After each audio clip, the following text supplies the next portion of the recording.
Operation സിന്ദൂറിൻ്റെ സമയത്ത് പാകിസ്ഥാൻ്റെ ആണവ ആയുധങ്ങൾ ശേഖരിച്ചു വച്ചിരിക്കുന്ന സർഗോദ എയർബേസിൽ നിന്ന് 10 കിലോമീറ്റർ അപ്പുറത്തുള്ള കിരാന ഹിൽസിൽ ഇന്ത്യ ബ്രഹ്മോസ് കൊണ്ട് അടിച്ചോ? ഇതൊരു വലിയ ചോദ്യമാണ്. ഈ ചോദ്യത്തിന് ഔദ്യോഗികമായി ഒരു ഉത്തരവും കിട്ടിയിട്ടില്ല. വ്യോമസേനയുടെ വക്താവ് AK ഭാരതിയോട് ഓപ്പറേഷൻ സിന്ദൂറിന് ശേഷം മാധ്യമപ്രവർത്തകർ ചോദിച്ചപ്പോൾ AK ഭാരതി പറഞ്ഞ മറുപടി, അങ്ങനൊരു സംഭവം ഉണ്ടായോ, ഞങ്ങളതറിഞ്ഞില്ലല്ലോ എന്നാണ്. അതായത് നിഷേധിച്ചില്ല, സമ്മതിച്ചുമില്ല. പക്ഷേ നമുക്കറിയാം, ലോകമാധ്യമങ്ങളിലെല്ലാം വാർത്തയായിരുന്നു. കിരാന ഹിൽസിലെ അണ്ടർഗ്രൗണ്ട് ബങ്കറിൽ ആണ് പാകിസ്ഥാൻ്റെ ആണവായുധങ്ങൾ ശേഖരിച്ചു വെച്ചിരുന്നത്. അവിടെ ബ്രഹ്മോസ് ഹിറ്റ് ചെയ്തു, അതെല്ലാം തകർന്ന് മണ്ണിനടിയിലായിപ്പോയി. വലിയ നാശനഷ്ടം പാകിസ്ഥാനുണ്ടായി. ഇനി കുറേ കാലത്തേക്ക് ആണവായുധങ്ങളൊന്നും പാകിസ്ഥാൻ ഉപയോഗിക്കാൻ കഴിയില്ല എന്ന തരത്തിൽ വാർത്ത വരാൻ കാരണം അമേരിക്കയുടെ ആണവ വികിരണ ചോർച്ച കണ്ടെത്തുന്ന പ്രത്യേക വിമാനം ആ മേഖലയിൽ പറന്നതാണ്. അതുകൂടാതെ ഈജിപ്തിലെ നൈൽ നദീ തീരത്തു നിന്നുള്ള മണ്ണ് അതിന് ആണവ വികിരണ ചോർച്ചയെ തടയാനുള്ള ശേഷിയുള്ള പ്രത്യേക മൂലകങ്ങൾ അടങ്ങിയ മണ്ണുമായി ട്രാൻസ്പോർട്ട് വിമാനങ്ങൾ വന്നതാണ് എന്നതൊക്കെ ലോകമാധ്യമങ്ങളിൽ വാർത്തയായിരുന്നു. ഇന്ത്യ ഒരിക്കലും സമ്മതിച്ചില്ല. പക്ഷേ ഇപ്പോൾ ഇതാ ഇന്ത്യയുടെ സംയുക്ത സേനാ മേധാവിയായിരുന്ന ജനറൽ അനിൽ ചൗഹാൻ ഇത് സംബന്ധിച്ച ഒരു വിവരം നൽകിയിരിക്കുന്നു. വളരെ നിർണായകമായ വിവരമാണ്. ഇതിപ്പോൾ പറയുന്നത് അദ്ദേഹം വിവേകാനന്ദ കേന്ദ്രത്തിൽ നടത്തിയ ഒരു പ്രഭാഷണത്തിൽ ഓപ്പറേഷൻ സിന്ദൂറിനെ കുറിച്ചുള്ള നിർണായകമായ 5 വെളിപ്പെടുത്തലുകൾ നടത്തിയിരിക്കുന്നു. അതിലേറ്റവും പ്രധാനപ്പെട്ടത്, അദ്ദേഹം പറഞ്ഞു ട്രംപിനെ തള്ളി. ട്രംപ് പറഞ്ഞതുപോലെ മധ്യസ്ഥരൊന്നും വന്നില്ല. പക്ഷേ അദ്ദേഹം ഒരു കഥ പറഞ്ഞു. ഓപ്പറേഷൻ സിന്ദൂർ നടക്കുന്നു മെയ് 7 ഡേറ്റ് അദ്ദേഹം പറഞ്ഞില്ല. യുദ്ധം അവസാനിച്ച ദിവസം രാവിലെ 10 മണിക്ക് പാകിസ്ഥാൻ്റെ ഡയറക്ടർ ജനറൽ ഓഫ് മിലിറ്ററി ഓപ്പറേഷൻസിൻ്റെ കോൾ വന്നു. നമ്മുടെ DGMOയെ വിളിച്ചു. എനിക്ക് സംസാരിക്കാനുണ്ട്, 3 മണി കഴിഞ്ഞ് വിളിക്കൂ എന്ന് പറഞ്ഞു. ഫോൺ വെച്ചു. ഇത് റിപ്പോർട്ട് ചെയ്യാൻ വേണ്ടി DGMO മാത്രമല്ല, എയർഫോഴ്സ് മേധാവിയും അനിൽ ചൗഹാനെ CDS ആയ സംയുക്ത സേനാ മേധാവിയായ അനിൽ ചൗഹാനെ വിളിക്കുന്നു. വിളിച്ചിട്ട് ചോദിക്കുന്നു, സാർ എന്താണ് ചെയ്യേണ്ടത്?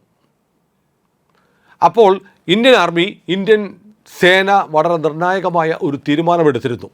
അതായത് യുദ്ധത്തിൽ എപ്പോഴും അവസാനത്തെ അടിക്കുന്നത് നമ്മളായിരിക്കണം. അതുകൊണ്ട് അവന്മാർ കീഴടങ്ങാൻ വേണ്ടി വിളിക്കുകയാണ്. 3 മണിക്കേ നമ്മളിനി ഫോൺ എടുക്കുകയുള്ളൂ. അതുകൊണ്ട് അതിനുള്ളിൽ കടുത്ത പ്രഹരം പാകിസ്ഥാന് കൊടുക്കുക എന്ന് തീരുമാനമെടുത്തിരുന്നു. മാത്രമല്ല, നരേന്ദ്രമോദിക്ക് ഇന്ത്യൻ സർക്കാരിന് ചൗഹാൻ നന്ദി പറയുന്നുണ്ട്. ഞങ്ങൾക്ക് വളരെ കൃത്യമായി കാര്യങ്ങൾ ചെയ്യാൻ കഴിഞ്ഞത്, ഒന്ന് കൃത്യമായി വാർഫീൽഡിൻ്റെ യുദ്ധഭൂമിയെക്കുറിച്ചുള്ള വിവരങ്ങൾ നമുക്കറിയാമായിരുന്നു. രണ്ടാമത്, വളരെ കൃത്യമായി കാര്യങ്ങൾ ആർമിയും നേവിയും എയർഫോഴ്സും തമ്മിൽ കൂടിയാലോചിച്ചാണ് ചെയ്തത്. മൂന്നാമത്തത്, ഏറ്റവും പ്രധാനമാണ്, നരേന്ദ്രമോദി സർക്കാർ ഞങ്ങൾക്ക് പൂർണ്ണ സ്വാതന്ത്ര്യം തന്നു. ഞങ്ങൾ ഇടപെടില്ല, നിങ്ങൾക്ക് ഉചിതമായ കാര്യങ്ങൾ ചെയ്യാമെന്ന് പൂർണ്ണ സ്വാതന്ത്ര്യം തന്നു. അതുകൊണ്ട് സൈന്യമാണ്, പൊളിറ്റിക്കൽ വിൽ അതിനനുകൂലമായതുകൊണ്ട് സൈന്യമാണ് തീരുമാനിച്ചത്, മോദിയാണ് തീരുമാനിച്ചത്. സൈന്യത്തിന് സമ്പൂർണ്ണ സ്വാതന്ത്ര്യം. എല്ലാം ഡൽഹിയിലേക്ക് വിളിച്ചു ചോദിക്കേണ്ടിയിരുന്നില്ല. തമ്മിൽ ആലോചിക്കുക, കൃത്യമായി ചെയ്യേണ്ടത് ചെയ്യുക. അങ്ങനെ രാജ്യത്തെ സൈന്യത്തിന് ആദ്യമായിട്ടാണ് പൂർണ്ണ സ്വാതന്ത്ര്യം കിട്ടുന്നത്.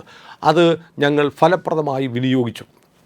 അപ്പോൾ എയർഫോഴ്സ് മേധാവി അജിത് ചൗഹാനോട് ചോദിക്കുന്നത്, ഞങ്ങൾ സർഗോദ അടിക്കട്ടെ എന്ന് ചോദിച്ചു. സർഗോദ എന്ന് പറയുന്നത് വളരെ പ്രധാനപ്പെട്ട ഒരു ആർമി കേന്ദ്രമാണ്. അവരുടെ പഞ്ചാബ് പ്രവിശ്യയിൽ ലാഹോറിന് പടിഞ്ഞാറാണ്. പാകിസ്ഥാൻ എയർഫോഴ്സിൻ്റെ മുഷാഫ് ബേസ് അവിടെയാണ് പാകിസ്ഥാൻ്റെ പക്കലുള്ള അമേരിക്കയുടെ F-16, ചൈനയുടെ JF-17 ഉൾപ്പെടെയുള്ള വിമാനങ്ങളിരിക്കുന്നത്. അതുകൊണ്ട് സിറ്റി ഓഫ് ഈഗിൾസ് എന്നാണ് സർഗോദ അറിയുന്നത്. ഈ സർഗോദയിൽ നിന്ന് 10 കിലോമീറ്റർ മാത്രം അകലത്താണ് ആണവായുധങ്ങൾ സൂക്ഷിച്ചിരിക്കുന്ന കിരാന ഹിൽസ്. അവിടെ അടിക്കട്ടെ എന്ന് ചോദിച്ചു. അപ്പോൾ സംയുക്ത സേനാ മേധാവി എയർഫോഴ്സ് മേധാവിയോട് പറഞ്ഞു, അവിടെ അടിക്കണം, വേറെ 2 സ്ഥലങ്ങൾ കൂടി കണ്ടുപിടിക്കാൻ പറഞ്ഞു. ആ 2 സ്ഥലങ്ങളിൽ ഒന്ന് ബോലാരി ഉണ്ടായിരുന്നു, പിന്നൊന്ന് സ്കർദു ഉണ്ടായിരുന്നു. ഈ സ്കർദു എന്ന് പറയുന്ന സ്ഥലം ശ്രദ്ധിക്കപ്പെടേണ്ട സ്ഥലമാണ്. നമ്മുടെ കാശ്മീർ ഉണ്ടല്ലോ, നമ്മുടെ പക്കൽ നിന്ന് പാകിസ്ഥാൻ പിടിച്ചെടുത്ത് കൈവശം വെച്ചിരിക്കുന്ന പാക് അധിനിവേശ കാശ്മീർ, POKയിലെ ഗിൽജിത്ത് ബാൾട്ടിസ്ഥാൻ മേഖലയിലാണ് ഈ സ്കർദു എന്ന് പറയുന്ന സ്ഥലം. അവിടെ ഖാദ്രി എന്ന് പറയുന്ന എയർബേസ് പാകിസ്ഥാനുണ്ട്, വ്യോമസേനാ താവളമുണ്ട്. അതായത് K2 എന്നൊക്കെ അറിയപ്പെടുന്ന ഏറ്റവും ഉയർന്ന മലനിരകൾക്ക് സമീപമാണ്, കൊടുമുടിയാണ് K2 എന്നൊക്കെ പറയുന്നത്. ഒരു കാലത്ത് വലിയ തർക്കമുണ്ടായിരുന്നു, K2 ആണ് എവറസ്റ്റിനേക്കാളും വലിയ കൊടുമുടി എന്നൊക്കെ പറഞ്ഞ് ചില വിവാദമൊക്കെ ഉണ്ടായിരുന്നു. ആ K2വിനോട് ചേർന്നുള്ള താവളമാണ് ഈ സ്കർദുവിലുള്ളത്. സ്കർദു അടിക്കുക, പിന്നെ ബോലാരി അടിക്കുക. ബോലാരി സിന്ധു പ്രവിശ്യയിലാണ്. സിന്ധു പ്രവിശ്യയിലെ ജാംഷോറ ജില്ലയിലാണ് 2017 മാത്രം പ്രവർത്തനം ആരംഭിച്ച പാകിസ്ഥാൻ്റെ മറ്റൊരു വ്യോമത്താവളം. ഈ 3 കേന്ദ്രങ്ങൾ കൂടി അങ്ങ് അടിച്ച് തീർത്തേക്ക്. വൈകുന്നേരം 3 മണിക്ക് അവൻ സമാധാനത്തിന് വേണ്ടി മുട്ടിലിഴഞ്ഞു വരുന്നതിന് മുമ്പ് അടിച്ചങ്ങ് തീർത്തേക്കാൻ നമ്മുടെ സംയുക്ത സേനാ മേധാവി എയർഫോഴ്സിന് നിർദ്ദേശം കൊടുത്തു. നമ്മുടെ വിമാനങ്ങൾ പുറപ്പെട്ടു. പക്ഷേ അല്പം കഴിഞ്ഞപ്പോൾ ചൗഹാന് അറിയിപ്പ് കിട്ടി, സ്കർദു അടിക്കാൻ പറ്റില്ല, കാരണം കാലാവസ്ഥ മോശമാണ്, നമ്മുടെ വിമാനങ്ങൾക്ക് പറന്ന് ചെന്ന് ആക്രമണം നടത്തി സുരക്ഷിതമായി തിരിച്ചു വരാൻ കഴിയുന്ന തരത്തിലുള്ള കാലാവസ്ഥയില്ല. അതുകൊണ്ട് ഓപ്പറേഷൻസ് എന്ന് പറയുന്നത് സർഗോദയിലും ബോലാരിയിലും മാത്രമായി പരിമിതപ്പെടുത്തേണ്ടി വന്നു. ആ 2-2 ഈ 2 അവൻ ഒരിക്കലും മറക്കാത്ത തരത്തിൽ ചെയ്തേക്കൂ എന്ന് CDSൻ്റെ അജിത് ചൗഹാൻ്റെ ഉത്തരവ് പോയി. അപ്പോൾ അതിനിടയ്ക്ക് അദ്ദേഹം പറയുന്നുണ്ട്, പാകിസ്ഥാനെ സംബന്ധിച്ച് പാകിസ്ഥാൻ്റെ ഇൻ്റലിജൻസ് വളരെ ദുർബലമായിരുന്നു. നമ്മുടെ നേവി ചില ഓപ്പറേഷൻസ് നടത്തിയിട്ടുണ്ട്. പലരും പറയുന്നത് നേവി ഒന്നും ചെയ്തിട്ടില്ലെന്നാണ്. നേവി ചില കാര്യങ്ങളൊക്കെ ചെയ്തു, അത് അദ്ദേഹം വെളിപ്പെടുത്തുന്നില്ല, അത് പിന്നെ പറയുമായിരിക്കും. അദ്ദേഹം പറയുകയാണ്, നമ്മുടെ മാരിടൈം ഡൊമൈനിൽ നമ്മുടെ യുദ്ധക്കപ്പലുകൾ എവിടെയാണ് എന്ന് പോലും ഇവർക്കറിയില്ലായിരുന്നു. അവരുടെ പക്കൽ അവർക്ക് കിട്ടിയ വിവരങ്ങൾ നമ്മുടെ കപ്പലുകൾ അവർ കരുതിയതിനേക്കാളും അവർക്കറിയാവുന്നതിനേക്കാളും 100 മുതൽ 300 നോട്ടിക്കൽ മൈൽസ് വരെ വ്യത്യാസത്തിലായിരുന്നു ഉണ്ടായിരുന്നത്. അതിന് കാരണം അവരുടെ ലോങ് റേഞ്ച് മാരിടൈം വിമാനങ്ങൾ ഒന്നുപോലും പറന്നില്ല. ലോങ് റേഞ്ച് മാരിടൈം വിമാനങ്ങൾ പറന്നാൽ മാത്രമേ ഇത്തരം കാര്യങ്ങൾ കണ്ടുപിടിക്കാൻ പറ്റുള്ളൂ. പക്ഷേ പറന്നാൽ നമ്മൾ വെടിവെച്ചിടും. അതുകൊണ്ട് ഇവരുടെ അവാക്സ് പോലെയുള്ള വിമാനങ്ങൾ പറത്താൻ ഇവർക്ക് ധൈര്യമുണ്ടായില്ല. അതുകൊണ്ട് നമ്മുടെ യുദ്ധക്കപ്പലുകൾ, നമ്മുടെ വിമാനവാഹിനി കപ്പലുകൾ എവിടെയൊക്കെയെന്ന് ലൊക്കേറ്റ് ചെയ്യാൻ പാകിസ്ഥാന് കഴിഞ്ഞില്ല, ലൊക്കേറ്റ് ചെയ്യാൻ അവർ ശ്രമിച്ചില്ല. അപ്പോൾ ഇതായിരുന്നു യുദ്ധത്തിൽ പൊതുവെയുള്ള സ്ഥിതി. അപ്പം ഏറ്റവും പ്രധാനപ്പെട്ടത്, നമുക്ക് എന്തു വേണമെങ്കിലും ചെയ്യാം. ഏറ്റവും പ്രധാനപ്പെട്ട കാര്യമാണ്, വളരെ നിർണായകമായ കാര്യമാണ്, സർഗോദ അറ്റാക്ക് ചെയ്യുന്നു. സർഗോദയിൽ നിന്ന് 10 കിലോമീറ്റർ മാത്രമേ കിരാന ഹിൽസിലേക്കുള്ളൂ. അത്തരം ഒരു സ്ഥലം ആക്രമിക്കുമ്പോൾ ഏതെങ്കിലും കാരണവശാൽ ഏതെങ്കിലും ഒരു മിസൈൽ വഴിതെറ്റി കിരാന ഹിൽസിൽ വീണാൽ ഉണ്ടാവുന്ന ദുരന്തം, അല്ലെങ്കിൽ പാകിസ്ഥാൻ്റെ തകർച്ച, ഒരുപക്ഷെ ആണവ വിസ്ഫോടനം പോലും ഉണ്ടായേക്കാം എന്നിരിക്കെ അതിന് പോലും കേന്ദ്രത്തിൻ്റെ അനുവാദം വാങ്ങേണ്ടി വന്നില്ല. CDSൻ്റെ ലെവലിൽ, സംയുക്ത സേനാ മേധാവിയുടെ ലെവലിൽ അത് ചെയ്യാനുള്ള അധികാരം മോദി കൊടുത്തു എന്ന് പറയുമ്പോൾ നമ്മുടെ സൈന്യത്തിൽ അദ്ദേഹം അർപ്പിച്ച, രാജ്യം അർപ്പിച്ച, സർക്കാർ അർപ്പിച്ച വിശ്വാസം എത്രമാത്രം വലുതാണ് എന്ന് കരുതണം. അപ്പോൾ ഇങ്ങനെ എണ്ണമിട്ട് അക്കമിട്ട് ഇദ്ദേഹം വിവേകാനന്ദ സെൻറ്ററിൽ നടന്ന പ്രഭാഷണത്തിൽ ചൗഹാൻ പറയുമ്പോഴാണ് ഈ കിരാന ഹിൽസിനെ കുറിച്ചുള്ള ചോദ്യം വരുന്നത്. അദ്ദേഹം പറഞ്ഞു, ഞങ്ങൾ കിരാന ഹിൽസ് ആക്രമിക്കണം എന്നുള്ള നിർദ്ദേശം പോയിട്ടില്ല, പക്ഷേ സർഗോദ അറ്റാക്ക് ചെയ്യണമെന്ന് പറഞ്ഞിട്ടുണ്ട്. സർഗോദയിലേക്ക് നമ്മുടെ ലോയിറ്ററിങ് മ്യൂണീഷ്യൻസ് സർഗോദയ്ക്ക് ചുറ്റുമുള്ള റഡാറുകളെ ലൊക്കേറ്റ് ചെയ്യുന്നുണ്ടായിരുന്നു. നമ്മൾ മിസൈലുകൾ അയച്ചു. അവിടെയുള്ള ഈ വളരെ പ്രധാനപ്പെട്ട ഈ അവരുടെ സിറ്റി ഓഫ് ഈഗിളാണല്ലോ സർഗോദ. അവിടെയുള്ള ചൈനീസ് യുദ്ധവിമാനങ്ങൾ, അമേരിക്കയുടെ F-16 വിമാനങ്ങളൊക്കെ ഉള്ളതുകൊണ്ട് സർഗോദ അടിച്ച് തകർക്കണമെന്നുള്ളത് നമ്മുടെ ഏറ്റവും പ്രധാനപ്പെട്ട ലക്ഷ്യങ്ങളിലൊന്നായിരുന്നു. അതുകൊണ്ട് അവിടേക്ക് നമ്മുടെ ലോയിറ്ററിങ് മ്യൂണീഷ്യൻസ് പോയിട്ടുണ്ട്. ഈ ലോയിറ്ററിങ് മ്യൂണീഷ്യൻസിൻ്റെ കുഴപ്പമാണോ ഗുണമാണോ എന്നറിയില്ല. അത് ലക്ഷ്യം കണ്ടെത്തുന്നതുവരെ അത് 2 മണിക്കൂറോളം അത് ലോയിറ്റർ ചെയ്തിട്ട് ലക്ഷ്യം കണ്ടെത്തിയില്ലെങ്കിൽ തൊട്ടടുത്തുള്ള ഏതെങ്കിലും സ്ഥലത്തേക്ക് പോയെങ്കിൽ അടി കൊടുക്കും. അപ്പോൾ ഒരു പക്ഷേ ചൗഹാൻ പറഞ്ഞു വെക്കുകയാണ്, ഒരു പക്ഷേ നമ്മൾ ആക്രമിച്ചത് സർഗോദയാണ്. സർഗോദയിലെ ആധുനികമായ റഡാറുകൾ നമ്മൾ ലക്ഷ്യം വെച്ചു. ഈ ലക്ഷ്യത്തിലേക്ക് നമ്മുടെ മിസൈലുകൾക്ക് എത്താൻ കഴിഞ്ഞില്ല, അതിനെ ലൊക്കേറ്റ് ചെയ്യാൻ കഴിഞ്ഞില്ല. അപ്പോൾ പിന്നെ പോയതുപോലെ തിരിച്ചു വരാൻ പറ്റില്ലല്ലോ. അതുകൊണ്ട് അത് കിരാന ഹിൽസിൽ പോയി ഹിറ്റ് ചെയ്തിരിക്കാം. പക്ഷേ നമ്മളതിന് മനഃപൂർവ്വം ഉത്തരവ് നൽകിയിട്ടില്ല. ബോധപൂർവം കിരാന ഹിൽസ് അടിക്കണമെന്ന് നമ്മൾ തീരുമാനിച്ചിട്ടില്ല. അങ്ങനെ സർഗോദയിലേക്ക് പോയ സാധനം അവിടെ ചെന്ന് പെട്ടിരിക്കാം എന്ന് ചൗഹാൻ ഒരു സദസ്സിന് മുന്നിൽ, മൈക്കിന് മുന്നിൽ, ക്യാമറയ്ക്ക് മുന്നിൽ ഇതാദ്യമായി സമ്മതിച്ചിരിക്കുന്നു. ഇതിലേറെ എന്താണ് ഒരു സംയുക്ത സേനാ മേധാവി പറയേണ്ടത്?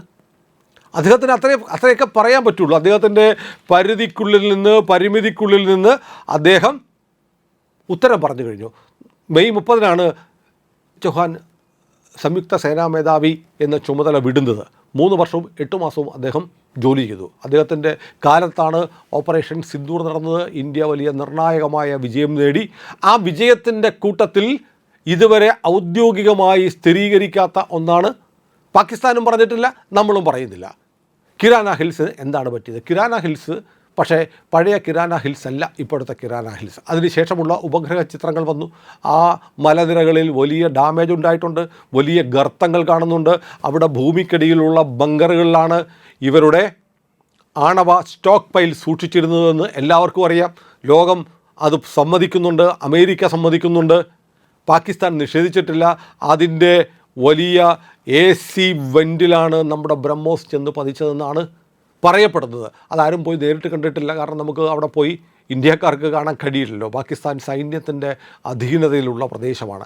അവിടെ AC വെൻറ്റിലേക്ക് ഇത് എന്ന് തകർന്നാൽ അവിടെ ഭൂമിക്കടിയിൽ സൂക്ഷിച്ചിരിക്കുന്ന ആണവായുധങ്ങൾ മുഴുവൻ മല ഇടിഞ്ഞു വീടും മണ്ണിനടിയിലായിട്ടുണ്ടാവാം. അവിടെ ജോലി ചെയ്തിരുന്ന ആളുകളും മണ്ണിനടിയിലായിട്ടുണ്ടാവാം. ഇതൊന്നും ഒരിക്കലും പുറത്തു വരാത്ത രഹസ്യമാണ്. ഇന്ത്യയെ സംബന്ധിച്ചിടത്തോളം ഇന്ത്യക്ക് ഇങ്ങനെയൊക്കെ വെളിപ്പെടുത്താനും കഴിയൂ. ഇതിലേറെ വെളിപ്പെടുത്താൻ കഴിയില്ല. കാരണം ആണവായുധങ്ങളുള്ള സ്ഥലത്തേക്ക് ബോധപൂർവം ഒരു മിസൈൽ അയച്ച്, ബ്രഹ്മോസ് പോലെയുള്ള ഒരു മിസൈൽ അയച്ച് ടാർഗറ്റ് ചെയ്തു എന്നൊക്കെ പറയുമ്പോൾ അത് വലിയ പ്രത്യാഘാതങ്ങൾ ഉണ്ടാക്കുന്ന ഒരു നീക്കമാണ്. ഒരു ആണവ യുദ്ധത്തിന് പോലും ഇന്ത്യ തയ്യാറായി എന്ന് സമ്മതിക്കുന്നതിന് തുല്യമായി മാറും. ഏതായാലും ഇതിലേറെ ഇനി എന്താണ് പറയാനുള്ളത്? ലോകത്തോട് ഇന്ത്യ പറയുന്നു, ഞങ്ങൾ കിരാന ഹിൽസ് ബോധപൂർവം ലക്ഷ്യം വെച്ചിട്ടില്ല. സർഗോദയിലേക്ക് ലോയ്റ്ററിംഗ് മ്യൂണീഷൻസ് അയച്ചപ്പോൾ ചിലത് ലക്ഷ്യം കണ്ടെത്താൻ കഴിയാതെ, റഡാറുകളെ ലാക്കാക്കി പോയത് ലക്ഷ്യം കണ്ടെത്താൻ കഴിയാതെ കിരാന ഹിൽസിൽ ഹിറ്റ് ചെയ്തിരിക്കാം എന്ന് ഇന്ത്യയുടെ സംയുക്ത സേനാ മേധാവിയായിരുന്ന ആൾ, ആ സമയത്തായിരുന്ന ആൾ പറയുമ്പോൾ അതിലേറെ ആധികാരികത ഒന്നും വേണ്ട. അപ്പോൾ യുദ്ധത്തിൽ ഓപ്പറേഷൻ സിന്ദൂർ എന്ന് പറയുന്ന പരിമിത യുദ്ധത്തിൽ ഇന്ത്യ തകർത്തത് പാകിസ്ഥാൻ്റെ ആണവ ശേഷിയുടെ വലിയൊരു പങ്കാണ് എന്നത് ലോകത്തിന് മുന്നിൽ സ്ഥാപിക്കപ്പെട്ടിരിക്കുന്നു. ഇത് CDS പറയുന്നത് വെറുതെ ആവില്ല. അദ്ദേഹം ആലോചിച്ചുറപ്പിച്ച് കേന്ദ്ര സർക്കാരിൻ്റെ അനുമതിയോടെ ആയിരിക്കാം. കാരണം അതിനും ഒരാഴ്ച മുമ്പാണ് നമ്മുടെ ദേശീയ സുരക്ഷാ ഉപദേഷ്ടാവ് അജിത് ഡോവൽ ഓപ്പറേഷൻ സിന്ദൂറിനെ കുറിച്ച് നിർണായകമായ ചില വെളിപ്പെടുത്തലുകൾ ഡിസ്കവറി ചാനലിൽ നടത്തിയത്. അതും നമ്മുടെ കേരളത്തിലെ മാധ്യമങ്ങൾ പറഞ്ഞില്ല കേട്ടോ. ഇന്ത്യക്ക് അഭിമാനം ഉണ്ടാകുന്ന ഒരു യുദ്ധവിജയം നേടി എന്ന് പറഞ്ഞാൽ അതിൻ്റെ ക്രെഡിറ്റ് മോഡിക്ക് പോകുമോ എന്ന് കരുതി മിണ്ടാതിരിക്കുന്ന മാധ്യമങ്ങൾ ഒരു കാരണവശാലും ചൗഹാൻ ഇന്നലെ നടത്തിയ വെളിപ്പെടുത്തൽ പറയില്ല. കാരണം അവർക്കൊരു ന്യായവും കൂടെ കിട്ടും. കാരണം തിരുവോണമല്ലേ, തിരുവോണം ആയതുകൊണ്ട് അവധിയായിരുന്നു, അന്ന് ഞങ്ങൾക്ക് കൊടുക്കാൻ പറ്റിയില്ല, പിന്നെ ഒരു ദിവസം കഴിഞ്ഞപ്പോൾ പിന്നെ എന്ത് വാർത്ത കൊടുക്കാനാണ് എന്നുള്ള ന്യായം പറഞ്ഞ് ഈ വാർത്തയും അവർ ലോകത്തോട് പറയില്ല. അതുകൊണ്ട് പ്രിയപ്പെട്ടവരെ, ഓണ ദിവസം ഉച്ചയ്ക്ക് ഓണസദ്യ ഉണ്ണാൻ പോവേണ്ട സമയത്ത് അതിന് പോവാതെ ഇത് ഞങ്ങൾ നിങ്ങളോട് പറയുന്നത് ഇത് വളരെ പ്രധാനപ്പെട്ട വാർത്തയാണ്. രാജ്യത്തിൻ്റെ അഭിമാനമുയർത്തുന്ന വാർത്തയാണ്. നമ്മുടെ രാജ്യം ഭരിക്കുന്നവർ നമ്മുടെ സൈന്യത്തിന് എത്രമാത്രം പ്രാധാന്യം കൊടുക്കുന്നു, സൈന്യത്തിൽ എത്രമാത്രം വിശ്വാസമർപ്പിച്ചിരിക്കുന്നു എന്നതിൻ്റെ സാക്ഷ്യപത്രമാണ് ഇത്. തിരുവോണത്തിന് ഓണസദ്യയ്ക്ക് ഒപ്പം വിളമ്പുന്ന പായസത്തെക്കാൾ നിങ്ങൾക്ക് മധുരമുള്ളതാകുമെന്ന് ഉറപ്പുള്ളത് കൊണ്ടാണ് പ്രിയപ്പെട്ടവരെ ഊണ് കഴിക്കാൻ പോകാതെ ഇവിടെ ഈ സ്റ്റുഡിയോയിലിരുന്ന് ഇത് ഷൂട്ട് ചെയ്ത് നിങ്ങളോട് ഞങ്ങൾ പറയുന്നത്. എല്ലാവർക്കും ഒരിക്കൽ കൂടി ഓണാശംസകൾ. ഓണസദ്യ ഉണ്ണുമ്പോൾ ഞങ്ങളെയും ഓർക്കുക. ഞങ്ങൾക്ക് നിങ്ങളുടെ സഹായം വേണം. ആ സഹായം എന്ന് പറയുന്നത് ഇന്ത്യ ലൈവ് ഇനിയും സബ്സ്ക്രൈബ് ചെയ്തിട്ടില്ലാത്ത പ്രിയപ്പെട്ട സ്നേഹിതർ ഇന്നു തന്നെ അത് സബ്സ്ക്രൈബ് ചെയ്ത് നിങ്ങളുടെ തൊട്ടടുത്തിരിക്കുന്ന 2-3 ആളുകളുടെ ഫോൺ വാങ്ങിയെടുത്ത് അല്ലെങ്കിൽ അവരോട് പറഞ്ഞ് അവരെ കൊണ്ടുകൂടി ഇന്ത്യ ലൈവ് നിങ്ങൾ ഇന്ന് ഈ ഓണക്കാലത്ത് സബ്സ്ക്രൈബ് ചെയ്യിക്കുക കൂടി ചെയ്താൽ അതിൽ പരം വലിയൊരു ഓണസമ്മാനം ഞങ്ങൾക്ക് കിട്ടാനില്ല. എല്ലാ പ്രിയപ്പെട്ട പ്രേക്ഷകർക്കും, ലോകത്തെമ്പാടുമുള്ള ഇന്ത്യ ലൈവിൻ്റെ പ്രേക്ഷകർക്ക് ഹൃദയം നിറഞ്ഞ ടീം ഇന്ത്യ ലൈവിൻ്റെ ഹൃദയം നിറഞ്ഞ ഓണാശംസകൾ.